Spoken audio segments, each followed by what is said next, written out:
Et salut internaute, ça me fait super plaisir d'être avec toi aujourd'hui. Et le sujet, c'est ça.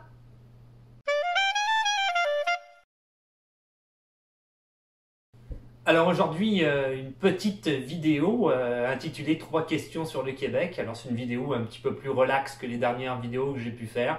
Je me suis dit que ça pouvait être une bonne idée.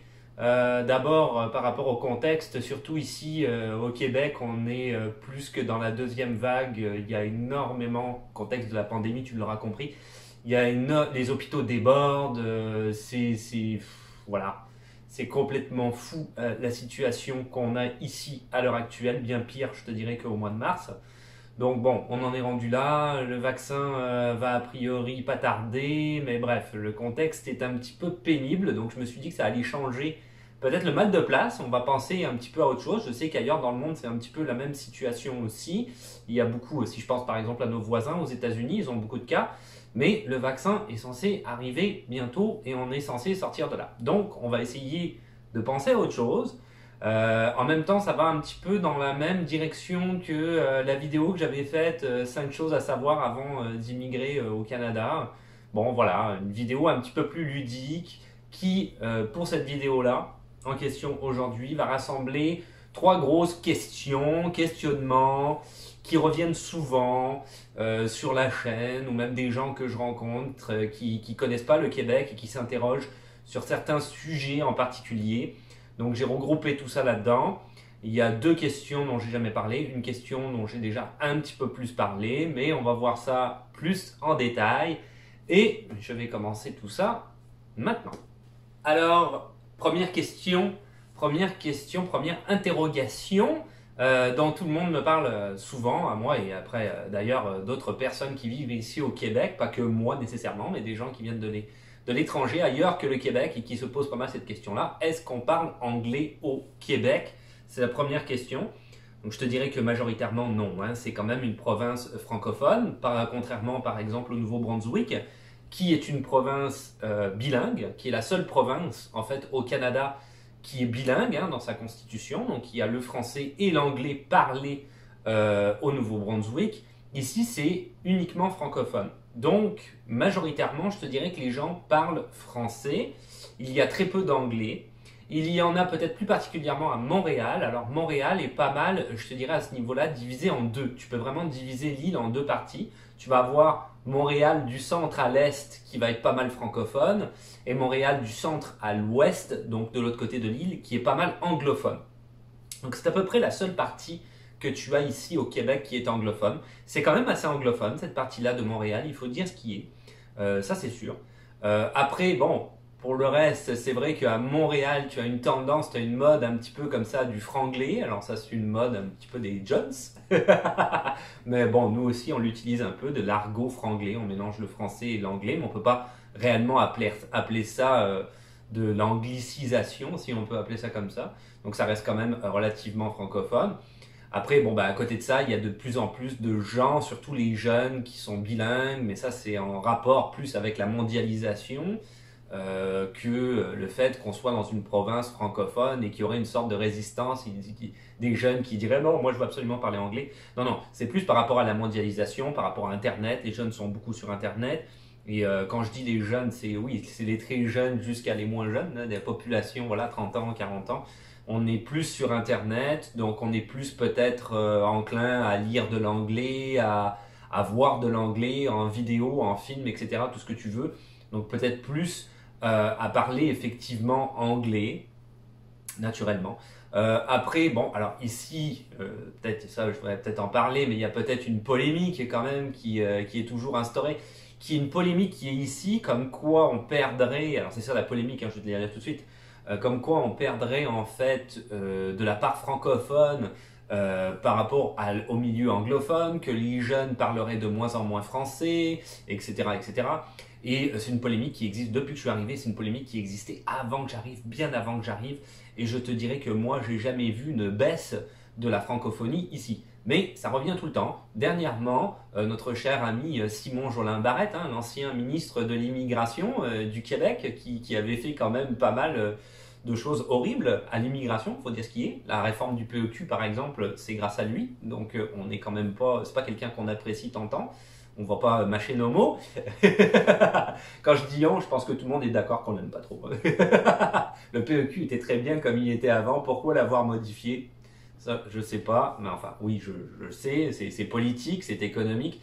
Mais ça aurait été bien plus économique de le laisser comme c'était avant que de le modifier tel qu'il est maintenant, je te dirais. Ça, c'est mon avis. Parenthèse fermée. Donc lui, il a changé plusieurs fois de case au gouvernement, il est passé de l'immigration, il est parti à la justice, etc. Et là maintenant, il est dans l'espèce de machin de la protection de la langue française. Ils ont ça au gouvernement du Québec. Là, il veut renforcer la loi 101. Donc la loi 101, c'est l'obligation au Québec d'afficher en français, donc dans les magasins, ou d'avoir le double affichage s'il y a un produit en anglais. Il faut absolument que tu puisses avoir accès à la langue française sur ce même produit-là. Un paquet de pâtes, par exemple, doit être indiqué aussi en français.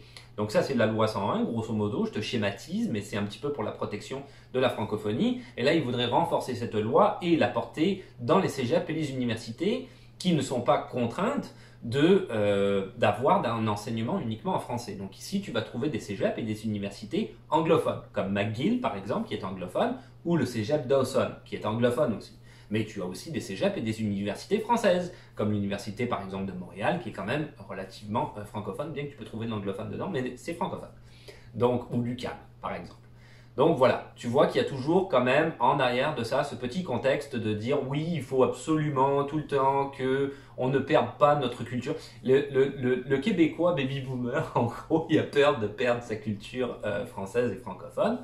Mais il faut te dire une chose, c'est que ça ne sera pas le cas, c'est impossible, parce que ne serait-ce qu'au niveau de la francisation, donc les nouveaux immigrants qui viennent ici, et là je rebondis sur l'immigration, je parle beaucoup, arrivent ici et effectivement sont obligés de passer par la francisation, ceux qui n'ont pas un niveau de français suffisant, et leurs enfants sont obligatoirement inscrits, t'as pas le choix, dans les écoles francophones du Québec. Donc à partir de là, ces enfants-là sont souvent bilingues, ils vont parler leur langue d'origine, il y en a beaucoup qui viennent de différents pays, différentes cultures, et ils parlent aussi français. Et souvent d'ailleurs, ces jeunes-là aident leurs parents à comprendre, par exemple, certains documents officiels, passeports ou autres, parce qu'eux maîtrisent beaucoup mieux le français que leurs parents. Donc on voit que ça ne se perdra pas à cause de ça. Tu ne peux pas, en tant qu'immigrant, décider, par exemple, de ne pas parler le français. Tu es quand même un peu obligé. On le voit aussi au niveau de l'immigration, et tu as dû le voir, quand tu passes ton dossier d'immigration, tu es obligé à l'heure actuelle de passer le TEF, le TCEF, plusieurs noms, ces tests-là, le test d'évaluation du français. Peu importe ton pays d'origine. Donc même si tu es français, il faut que tu passes ce test-là. Donc on voit tout de suite que le français ne sera jamais perdu au Québec, loin de là. Il n'y aura pas un recul du français comme ils peuvent le dire dans les journaux. Ça, je pense que c'est quelque chose qui prennent des nuages, je ne sais pas où, et de temps en temps, ils remettent ça peut-être le couvert sur la table pour faire oublier qu'ils prennent certaines décisions politiques ou certaines lois à droite, à gauche, qui sont peut-être moins sympathiques pour nous, les citoyens. C'est ce que je pense, parce que honnêtement, il n'y a pas de souci à ce niveau-là. Donc voilà, au niveau de l'anglais, non, on ne parle pas vraiment anglais au Québec. Par contre, et je terminerai là-dessus, ailleurs au Canada, oui, en dehors du Nouveau-Brunswick qui est complètement bilingue. Si d'ailleurs tu veux immigrer au Nouveau-Brunswick, c'est une très belle province. On était allé en vacances, j'avais fait une vidéo là-dessus. Tu peux aller la voir sur la chaîne. Il y a 2 vidéos sur le Nouveau-Brunswick. Donc on regarde un petit peu notre séjour là-bas, tout ce qu'on a visité. Tu peux aller les voir si ça t'intéresse. Le Nouveau-Brunswick est vraiment bilingue et tu vas avoir toute une partie du Nouveau-Brunswick francophone, une partie anglophone et ça fonctionne très bien. Le reste est quand même à majorité anglophone. Il y a des petits secteurs francophones comme ça, par exemple, il y a des francophones de l'Ontario. Tu vas trouver quand même des communautés francophones qui existent dans l'univers anglophone.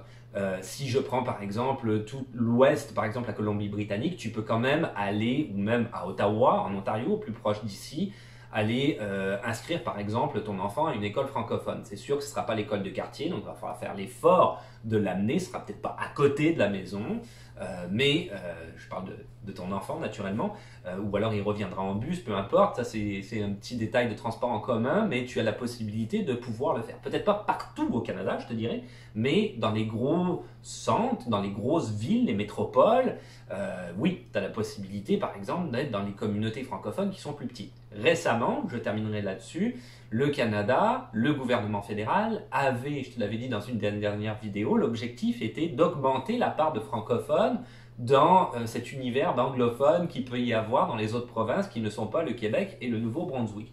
Et pour ça, il te donnait plus de points, hein, tu es valorisé si tu es francophone dans la grille de sélection que tu utilises dans ton dossier d'immigration pour venir ici au Canada. Donc on voit qu'il y a quand même un effort, malgré ce qu'on peut dire, du Canada pour essayer de garder un équilibre, parce qu'il y a quand même un déséquilibre, il faut dire ce qu'il y a, entre l'anglais et le français. Plus de monde qui parle anglais au Canada que de français. Mais il y a beaucoup de monde au Québec, 7 millions de personnes quand même, sur 35 millions, qui parlent francophone. Quelques-uns à Montréal qui ne parlent pas français, mais la plupart quand même parlent français. Ça terminera la première interrogation qui était quand même assez longue, je trouve. Je ne pensais pas que j'allais parler aussi longtemps. Alors, deuxième question ou interrogation, appelle ça comme tu veux. Il y a cette espèce de légende urbaine ici qui dit qu'être français, belge ou suisse, donc des francophones du monde occidental, hein, ça va être plus facile pour toi d'immigrer au Canada. Donc ça, tu vois bien, j'ai tout de suite utilisé légende urbaine parce que c'est faux, c'est une légende urbaine, c'est absolument pas vrai. Il y a une petite part qui est vraie, mais je vais t'expliquer tout de suite. Mais pour commencer, quand tu arrives, si on prend l'exemple des Français plus particulièrement, quand tu es Français, il y a beaucoup de gens qui viennent ici, des Français, malheureusement, peut-être par manque d'informations, en se disant « je vais utiliser mon diplôme français et je vais pouvoir faire carrière au Canada ». Or, les diplômes ne sont pas les mêmes. Donc non, tu ne peux pas faire carrière au Canada avec tes diplômes français ou ton expérience de travail française. Par contre, tu peux aller chercher une équivalence. J'avais fait des vidéos là-dessus. Équivalence de diplôme, ça fonctionne très bien. Et tu vas pouvoir voir quel diplôme correspond tes études en France et si tu dois aller chercher une formation supplémentaire, ce qui souvent est le cas. Mais au moins, tu as quand même une base et tu vas aller chercher une formation, juste une formation complémentaire. La plupart du temps, tu n'as pas à tout recommencer le cursus.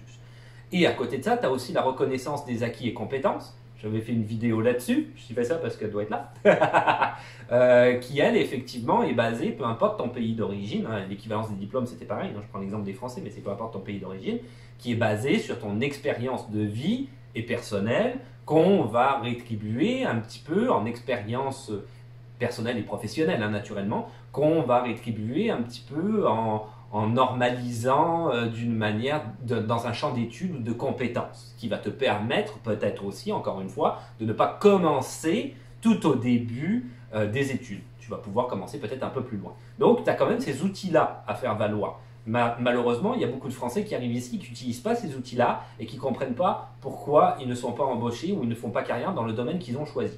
Donc, on voit qu'il n'y a pas de porte d'entrée, de facilité. Si tu es français, belge ou suisse, on ne va pas venir te serrer la main en disant « Ah, enfin, on t'attendait, tu vas pouvoir travailler dans tel domaine professionnel. » Non, non, ça ne fonctionne pas comme ça. Tu dois passer par la même case que tout le monde. Je le disais tout à l'heure, tu dois quand même passer le test de français, que tu sois français, belge ou suisse, qui sont des pays complètement francophones depuis longtemps. La Suisse et la Belgique sont des pays fédérés, il y a plusieurs langues, mais quand même, il y a une grosse communauté francophone, une grosse culture francophone dans ces deux pays-là.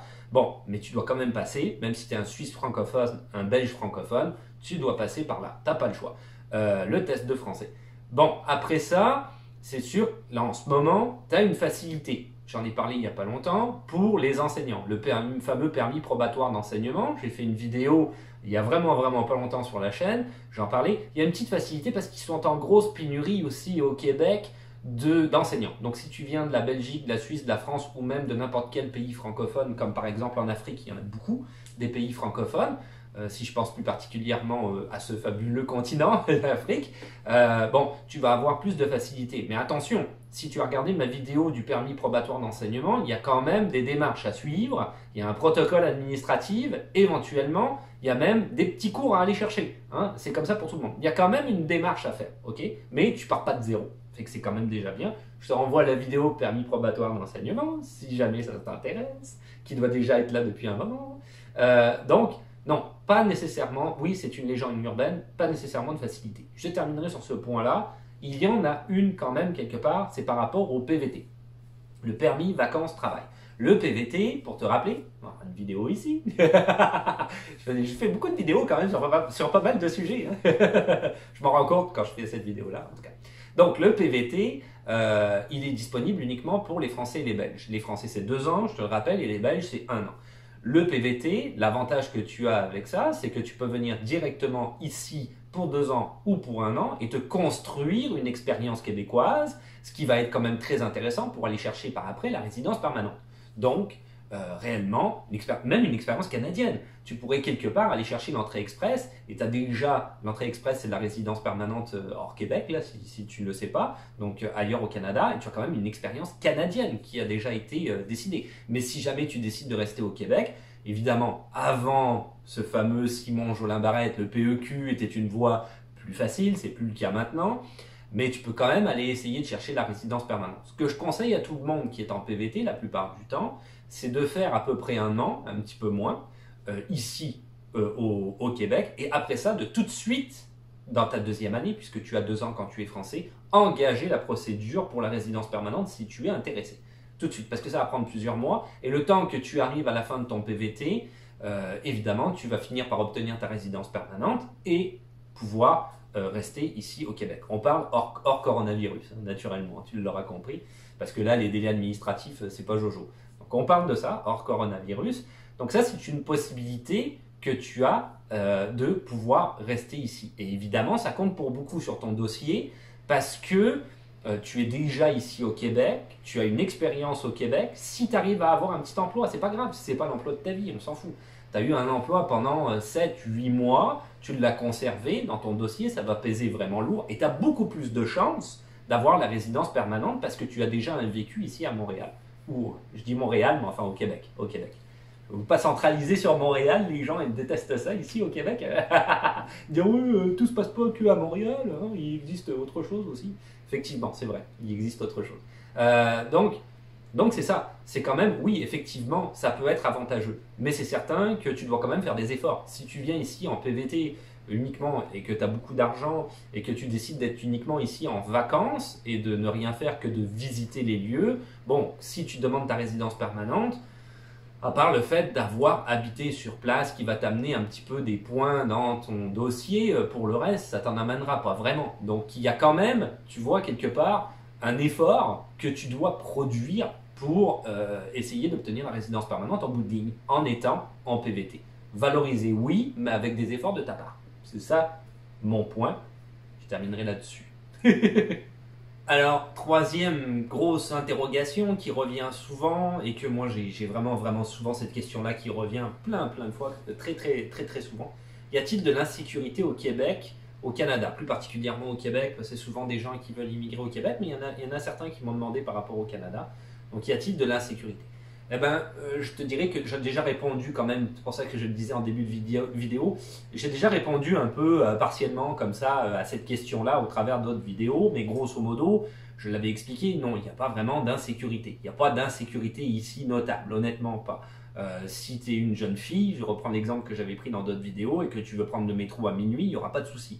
Tu ne vas pas être incommodé, tu vas pouvoir marcher dans la rue, il n'y aura pas de problème.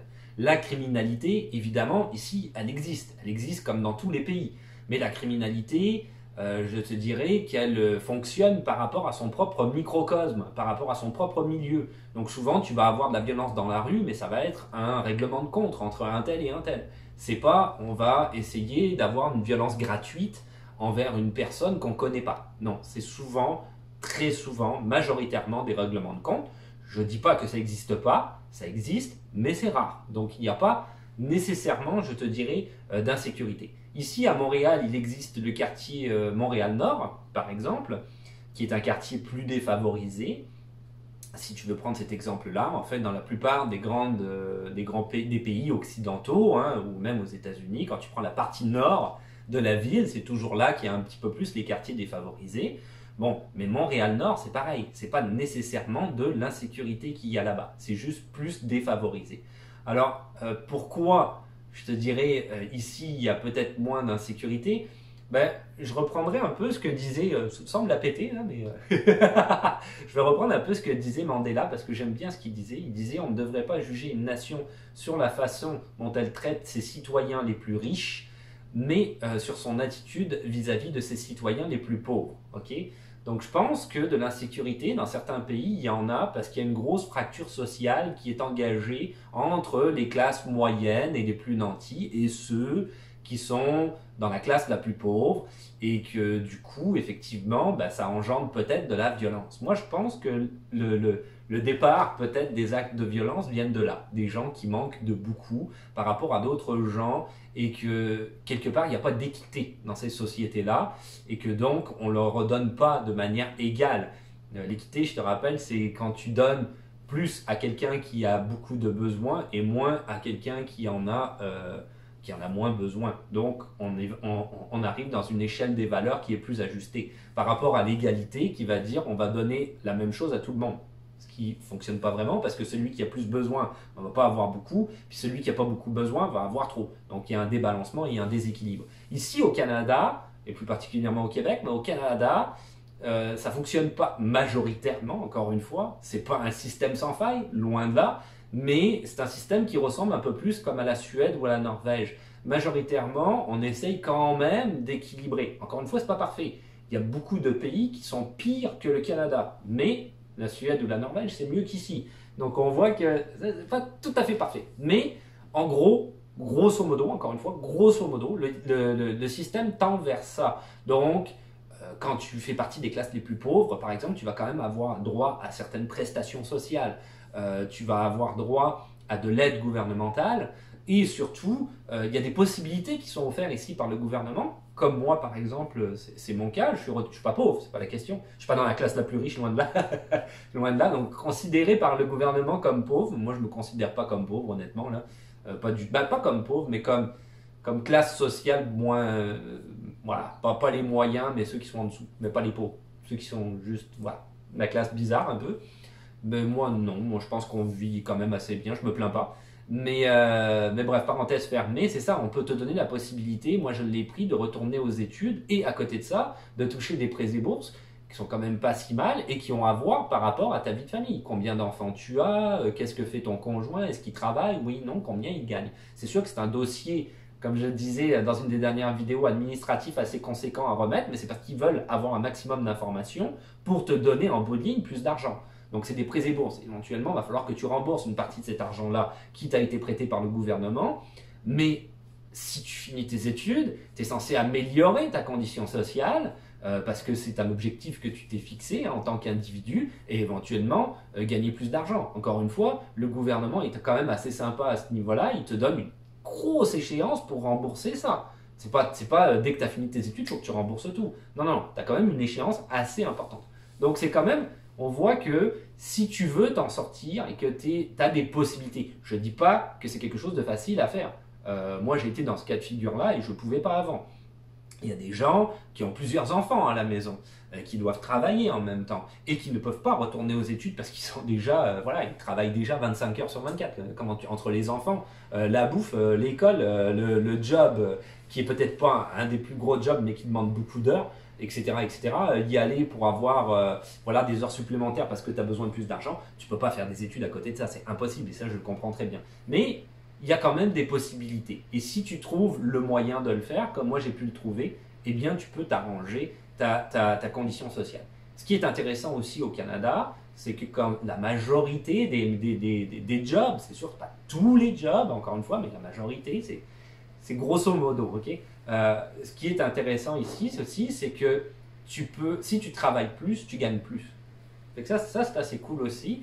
Et on n'est pas trop imposé ou taxé. Si je compare le Canada par rapport à d'autres pays occidentaux, on est moins peut-être imposé et taxé. Le niveau de vie est quand même un peu plus haut que certains pays occidentaux. Si je pense à la France plus particulièrement, où c'est bien plus compliqué de survivre là-bas. Ici, survivre... voilà, non, tu peux vivre quand même assez décemment, même avec un petit job. Tu peux quand même t'en sortir. Avec un job comme ça alimentaire, tu peux très bien y arriver. C'est quand même, voilà, raisonnablement, tu y arriveras. Donc on voit qu'il y a quand même une différence entre ces pays-là qui sont considérés comme des pays riches. Donc peut-être que, voilà, ce phénomène d'insécurité, je te dirais peut-être qu'il n'est pas trop là au Canada à cause de ça. Moi, c'est ce que je pense. Je pense qu'il n'y a pas trop d'insécurité à cause de ça. Bon, maintenant, il y en a toujours un petit peu, mais moins que... Et ma feuille est tombée, mais j'ai plus besoin de la lire. Ce coup-ci. Donc, moins que dans... mais je n'avais pas grand-chose à dire, je te dirais. Mais bon, je terminerai là-dessus. Moins d'insécurité ici, peut-être, que dans d'autres pays occidentaux. Surtout si je pense, je termine rapide, je ne peux jamais terminer, à nos voisins américains. nos voisins américains qui sont quand même beaucoup plus nombreux, hein, ils sont 360 millions à peu près en ce moment, il me semble, de mémoire. Nous, on est 35-36 millions partout au Canada pour un territoire quasi équivalent. Je pense que le Canada est plus grand même que les États-Unis. Donc voilà, il y a plus de violence de l'autre côté, mais bon, la société est peut-être moins organisée par rapport à ses plus pauvres, justement, aux États-Unis. Je terminerai là-dessus. Et voilà, c'est tout pour aujourd'hui. Donc c'était cette vidéo peut-être un petit peu plus ludique, moins formelle que les dernières vidéos que j'ai pu faire sur la chaîne. Quoique, mais je veux dire moins, voilà, moins par rapport à un dossier administratif par exemple ou une procédure à suivre. Peut-être moins aussi dans le cœur de l'actualité de la pandémie. Je me suis dit qu'on va un petit peu parler d'autres choses, hein, ça va faire plaisir. Et puis en même temps, je pense on va finir par finir de sortir de cette crise à un moment donné. On parle du vaccin partout, on devrait l'avoir à un moment donné.